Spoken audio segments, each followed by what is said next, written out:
Welcome to the East Asia by Rhoads Murphey chapter summary podcast at the Historian's Eye. Please subscribe, and if you'd like to be notified when new episodes appear, click the bell icon. Chapter 6, Achievement and Disaster, the Song and Yuan Dynasties, 960 to 1355. Section 1, The Rise of the Song Dynasty. The Song Dynasty lasted from 960 to 1279, which was longer than the 300-year average for Chinese dynasties. History had largely criticized the Song for failing to keep the Mongols from taking over control of China, but it has also credited them for achieving unprecedented growth, innovation, and cultural development as it focused on the regions that made up its economic base. The Five Dynasties period following the collapse of the Tang Dynasty lasted from 907 through 960. This name is a misnomer since 5 kingdoms dominated the period. Rival armies fought for control of the north. The later Zhou Dynasty, its capital at Kaifeng, dominated briefly. General Guo Wei began reunification. General Zhao Kuan-yin, another late Zhou general, emerged victorious. He founded the Song Dynasty in 960, and taking the imperial title Taizu. Song territory never reached the geographical breadth that was achieved under the Tang. Described as conservative Confucian downsizing, the Song abandoned the wider imperial ambitions and focused on developing a small empire, or Xiao Tan Xia. The financial resources required to control Korea and Vietnam seemed unprofitable to the Song. Both accepted tributary status. The Khitan were left in control of the Beijing area. China lost nothing materially by relinquishing direct control of these areas. Indeed, the small empire of the Song allowed another cultural flowering, though less cosmopolitan than that of the Tang. Historians argue that the Song dynasty marked the end of China's medieval era and can be clearly differentiated from the preceding period. The transformation from the Tang to the Song signaled dramatic changes, inclusive of many modern developments, when compared with the continuation of and building upon tradition with the transfer of power from the Qin to the Han. Northern Song. The Song capital was at Kaifeng, near the Yellow River. Under the Song dynasty, we see a shift in the role of the capital city. Previously, capital cities were chosen because their geographical location allowed for the protection of the empire's borders and outlying barbarian nomads. Kaifeng served administrative functions, but also developed as a commercial center for manufacturing and trade. Its proximity to the Grand Canal allowed for the convenient transportation of goods south. Song government. The eunuchs were eliminated from the court. Scholar officials were against the core of the civil service. Imperial officials had overlapping jurisdictions allowing for mutual oversight. Progress in the development of inexpensive mass printing led to the promotion and expansion of literacy and education. The government used this technology to issue paper currency and promote technological advances in agriculture through the distribution of government pamphlets. The arts flourished. Su Shi was a painter and poet, and also combined a Confucian public life with a Taoist inspiration. Zhao Kuan-yin, having attaining power as a rival general during the Five Dynasties, feared disruption of the dynasty by military means as had occurred under the Tang rule and promoted the importance of education over military concerns. Over time, he replaced regional commanders with these new civilian officials, who had administrative control over the army. He also implemented a system of periodically removing generals and consistently rotating troops. The system's purpose was to check the potential rise of warlords, who had contributed to the demise of the Tang dynasty and had defined the Five Dynasty period. The Song adopted many of the administrative developments of the Tang, but they also had a financial commission to manage the treasury, tax system, and government monopolies. These were initially more successful in establishing control over tax revenues.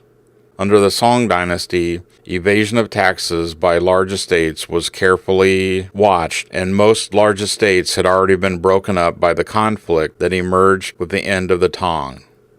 The Song dynasty maintained strong, successful governance.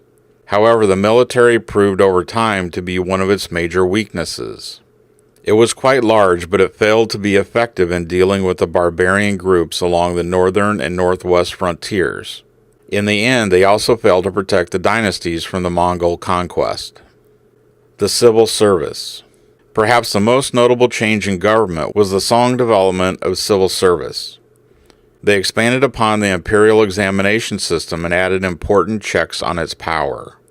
Under the Song, educated individuals who had passed the rigorous imperial examinations held the majority of government offices. The exam system had been initiated by the Han and further developed under the Tang, but had previously accounted for no more than 1/3 of the officials who held office. Under the new system, imperial relatives were no longer allowed to hold important offices, and eunuchs were kept out of political power. The sale of positions still occurred occasionally, and high-ranking officials played a role in suggesting candidates for junior posts, but for the first time the majority of officials had graduated from the exam system. The imperial exam was extremely difficult. Less than 10% of the candidates passed the first level of exams held at the prefecture level and received gentry status. Those who were successful moved on to the second level exams held at the capital. Only about 10% of them passed, which granted them the honor to participate in the third level of exams held at the palace. A system of periodic review was used to evaluate individuals once they held office. Officials were rated on merit, mostly their level of honesty and efficiency. These evaluations recommended or denied promotion. Upper-level officials who had nominated lower-level officials for promotion became accountable for the actions of the promoted. They could be punished for any ineptitude or dishonest behavior on the part of their protégés.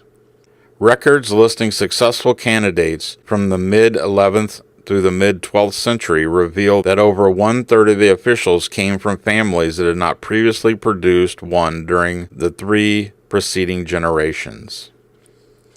This resulted in most individuals seeking success from within the system, rather than seeking alternatives and trying to overturn the system in place. However, the difficulty of passing even the first level exams led to frustration, and some people joined rebel groups.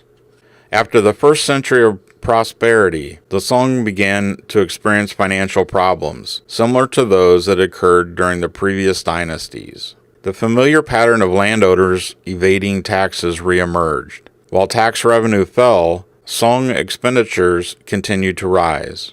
The treasury is burdened by the expense of defending the north and northeast borders from barbarians, including the Khitan and the Xixia. 80% of the government's expenditures went to the military by the mid-11th century. The subsidy payments made in silk and silver to groups also led to significant drains on financial resources. Despite its size, the military remained weak. It was made up of recruited soldiers primarily from the lower classes, and it proved to be an inadequate force. Reform. There was an attempt to reform the government after the new young emperor, Shenzong, appointed Wang Anshi as the chief counselor in 1068. Wang Anshi, leader of a reformist faction, sought to re-establish Song finances by promoting changes in government. Orthodox Confucian officials who traditionally discouraged commerce and profit opposed many of his reforms and his overall effort to establish government control over the economy. Financial reforms included the expanded state control of specific regional products beyond the ever-normal granary system, where items were sold at stable prices and for a profit. There was a general attempt to control prices. There were government loans at low rates created for poor peasants. They set up a state trading association with the purpose of breaking the monopoly of the big merchants providing government loans to small firms. And there were new land surveys. and the adjustment of taxes according to land productivity, and all land was assessed for taxation. Corvée service was commuted into money payments.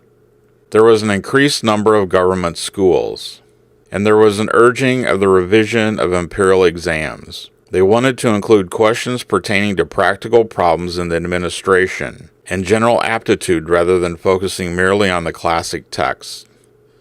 Wang Anshi attempted to reform the Song military, but was rather unsuccessful. District quotas were developed to provide a trained and armed militia.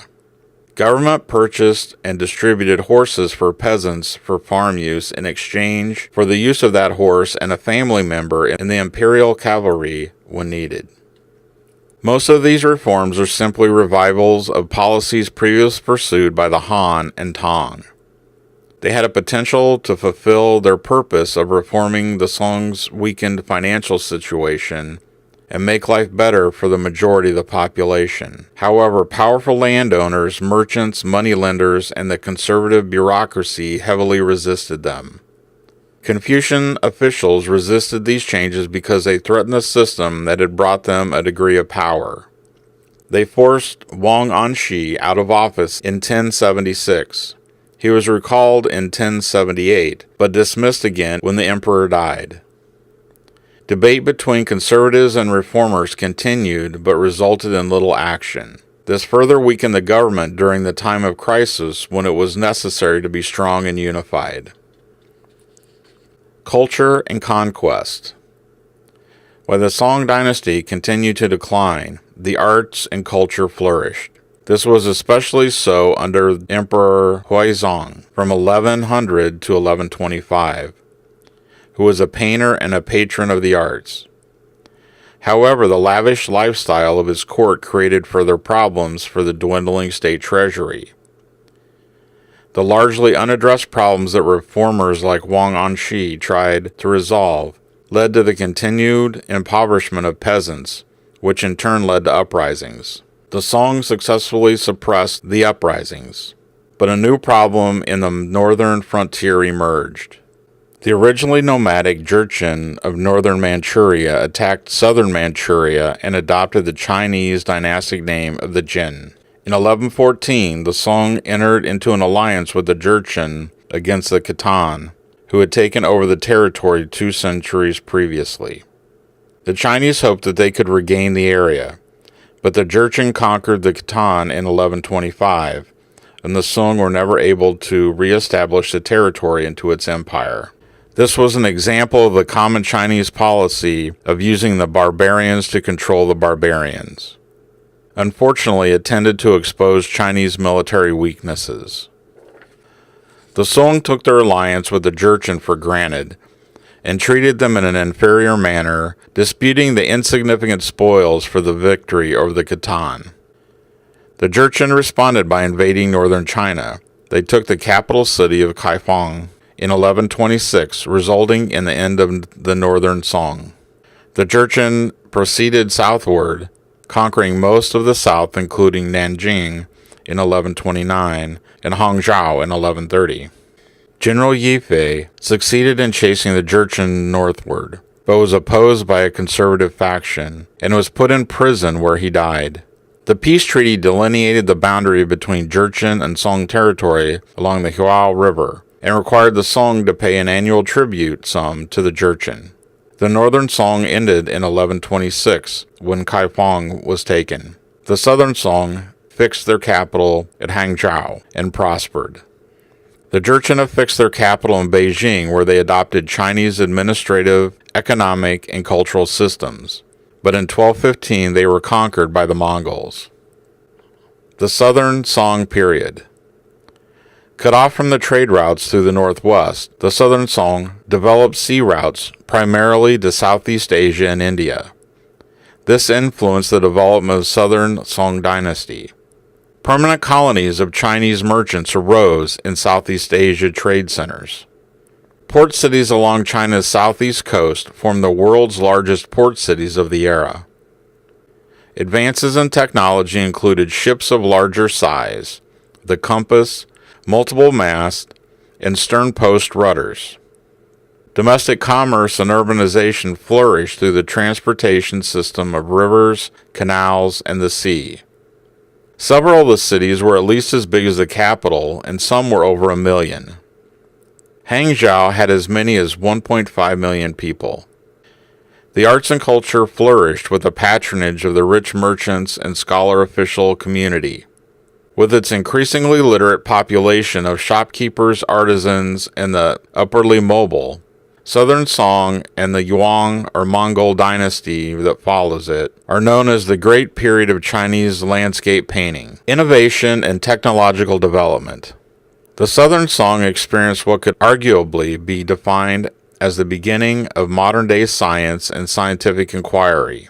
Neo-Confucian philosophers like Zhuangzi took what the sage had called the investigation of things to an unprecedented level. Rapid development of agriculture, manufacturing, and transportation occurred. Carding, spinning, and weaving technologies were developed, as were water clocks and water mills. As in Europe in the 1700s, commercialization, urbanization, and a growing market were all present, but did not lead to an industrial revolution, which was stopped by the Mongol assault. Southern Song was wealthier than Northern Song, despite the fact its size had been reduced to only half of China proper. The dynasty eventually collapsed due to its military weakness, unable to protect itself from the Mongol invasion. However, the cities continued to thrive, and it is under Mongol rule that Marco Polo visited China. The Mongols controlled most of Eurasia, which allowed individuals to travel from Europe through Central Asia into China. Kaifeng and Hangzhou. Kaifeng was the Northern Song capital. It outgrew its inner and outer walls as urban development spilled over into the outlying lands. It became an industrial and commercial city, unlike the Tang capital city, Chang'an, which existed primarily as an administrative and ceremonial center. The abolishment of curfew in 1063 changed the makeup of city life, including growth in nighttime entertainment. Hangzhou, the Southern Song capital, was based even more on commerce.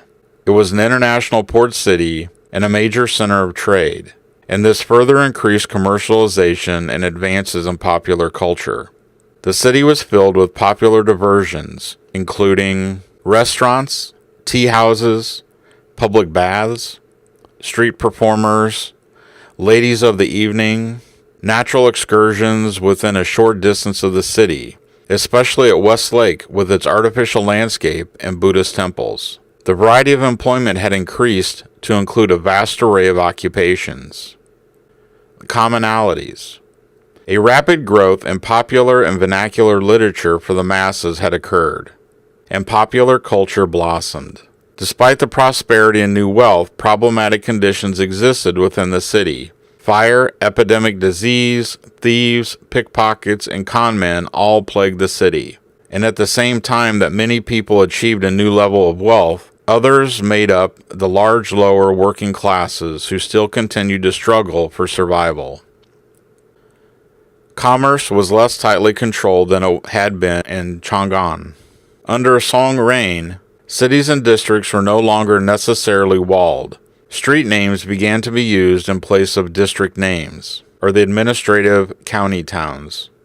The Southern Song had over 1,000 shan, which ranged in population from 5,000 to 20,000. These towns remained walled and gated as symbols of imperial power. Commercial enterprises emerged outside of all of the North Gate. The North Gate was superstitiously always kept shut to keep out cold winds, invaders, and general bad luck out of the city. The remaining gates were kept open and could easily be accessed. Within their walls, they had stone-paved streets that ran between the four gates and joined in the center of the town. The central area housed the magistrate, his court, assistants, and soldiers. There was also usually a Confucian temple. The remaining sections of town were made up of small alleys that led primarily to residences of the scholarly gentry. More affluent towns could have a private academy for studying the classics. Some streets were more commercialized than others, And as in the major cities, similar businesses could often be grouped together for comparison shopping. The location of these cities were selected for their accessibility to other areas, often by water, while also receiving a degree of protection from hills or mountains. Rise of the South. The move south started under the Tang Dynasty, escalated under Song rule. When the capital shifted to Hangzhou from Kaifeng, a rising trend towards commercialization occurred. Agriculture was far more productive than in the north, especially with the new techniques and machines promoted by the government. This allowed the South to support a larger population while also freeing more and more people from farm labor. Cotton growing from India spread as a source of cheap material particularly well suited to southern China. The government actively supported irrigation works and helped disseminate agricultural technology. Towns grew, spurred by the increased agricultural production. Many specialized in the manufacture of specific items, usually porcelain, lacquer, metal products, sugar, paper, rice, books, or cotton. These goods would then have to be transported domestically or abroad to areas that needed them or desired them. The Yangtze River and its tributaries provided the main route for domestic trade. It was supplemented by the Xi River, which passed through the most agriculturally productive region of China in the far south. A series of canals connected to the rivers and tributaries of cities, towns, and smaller settlements, particularly in the delta region of both rivers. It was and still is the largest network of navigable waterways in the world. Transportation of products by water proved less expensive than any alternative and was highly profitable. All of this allowed for and supported China's commercial growth, particularly in domestic trade. Coastal routes were also developed and served China's coastal cities as well as foreign markets. The majority of trade goods traveled to urban cities where they provided the growing number of rich residents with a means to decorate their homes and display their wealth. Foreign trade brought in ivory and sandalwood and became commonly available during Song times. China exported silk, tea, lacquer, and porcelains. During this period, these items traveled as far as India and the east coast of Africa, carried by Indian and Arab middlemen. In response to the economic changes, the government set up workshops and factories, which were overseen by civil servants and employed as many as 3,600 workers. Instead of previously relied upon land taxes, the taxation of goods and trade provided the basis of the southern Song's revenue. The government also received income from sales taxes, transit taxes, license fees, and port duties. There was also a head tax and payment of substitution for corvée labor. For the first time in Chinese history, the government encouraged foreign trade. They saw its profitability and invested in the building, maintenance, and improvements of harbors, canals, warehouses, and navigational aids. They also organized inns for traveling merchants. A new wealthy group emerged. Despite the development of a new system for providing state revenue, old and new forms of corruption spread, including bribery and avoidance of taxation. As in the past, the lower classes suffered most because they did not have the means to gain influence and favors. They experienced increasing poverty as they carried the burden of supplying lost revenue. As the role of the cash economy increased, the Song began printing and distributing paper money in 1024. This further assisted the spread of commercialization.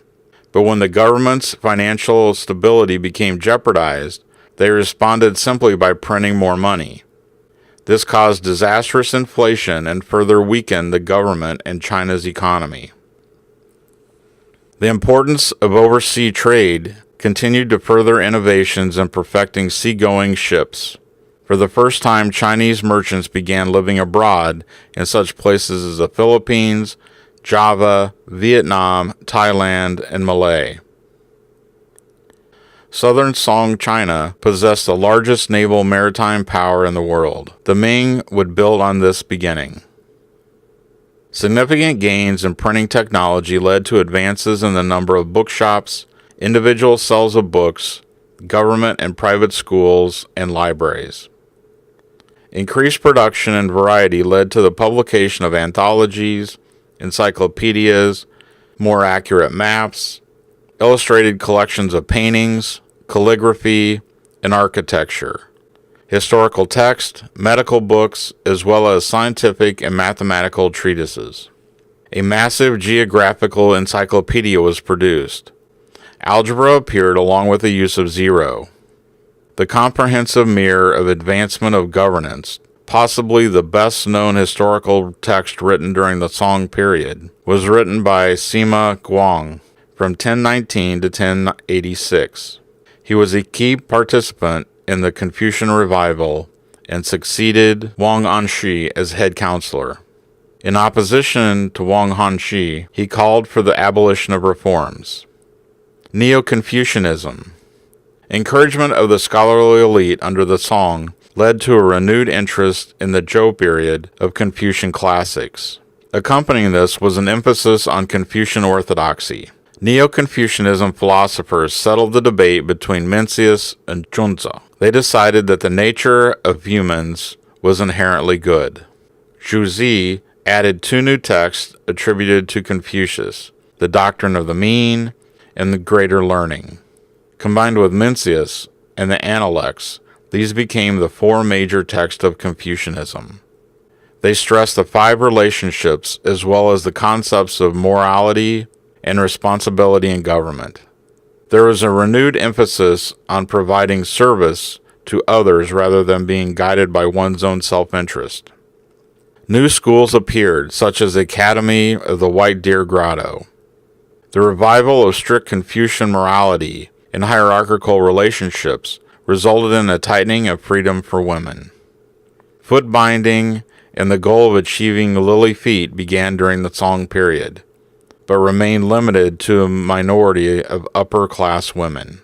Female participation in the public world became more limited, and female authors remained rare despite the advances in publishing and education. Li Qingzhao was an exception, and her poetry offered a glimpse into the life of an upper-class woman. She was highly literate, well-educated, like the majority of upper-class women, and appears to have escaped the constraints and damaging effects of foot binding. Painting and porcelain. Under the Song dynasty, painting develops into a form that is more or less retained for the remainder of the imperial period. The Mongols. The unparalleled military strength of the Mongols contributed greatly to its success in conquering the Song dynasty, but they had benefited significantly from strategic errors made by the Song government. Mongol military strength stemmed from the ability of its capable fighters, an ample supply of cavalry horses, and a well-developed military strategy. Their relative poverty, in comparison to the Chinese, and their apparent love of violence, provided an incentive to raid agricultural surpluses and trade caravans, before focusing on empire building throughout Eurasia. The Mongols were better armed than previous nomadic groups, such as the Toba, Shanbi, Khitan, and Jurchen. Each warrior wore a helmet and a coat of mail. They carried bows and arrows, clubs, battle axes, and food rations. The horses were outfitted with a type of armor made from either coats or metal. China had lost its control of the horse breeding regions that had been so cherished and heavily utilized by the Tang, with the shift of a smaller empire under the Song rule. The short supply of horses significantly weakened its military, which had far fewer cavalry units than previous dynasties. On the other hand, the Mongols controlled the major steppe breeding regions, giving them the advantage in both quality and supply. Mongol military strategy focused on orchestrated mobility. As mounted warriors, they developed tactics with the use of signal flags, using their mobility to the best advantage. They could instigate a preliminary attack and retreat with opposing forces in pursuit. Then they would turn in their saddle and attack or turn sharply, cutting their rivals off from behind. Mongols' strength in its attacks was its highly accurate use of rapid movement and maneuvers. They had been successful in drawing the Han armies into the steppes, where they would later be overcome by Mongol mobility. The initially separate Mongol clans were unified under Genghis Khan, further strengthening their military force. Under his leadership, the planned conquest of most of Eurasia was successful. The next target was China. He attacked the Jurchen territory and captured Beijing in 1215. He went on to conquer non-Han Chinese groups in the northwest and died in 1227. Several able leaders followed, all of whom continued conquering more territory. In 1232, the Song made an allegiance with the Mongols against the Jurchen. Kaifeng and Naoyang were occupied, but within a year, they were defending the recovering north from the Mongols.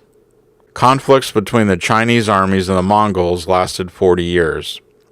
China utilized its powerful naval forces along the coast and on rivers. This included the first recorded instance of cannon warfare and the use of other highly technological weapons. China initially had a weaponry advantage. They had developed gunpowder and weaponry utilizing it.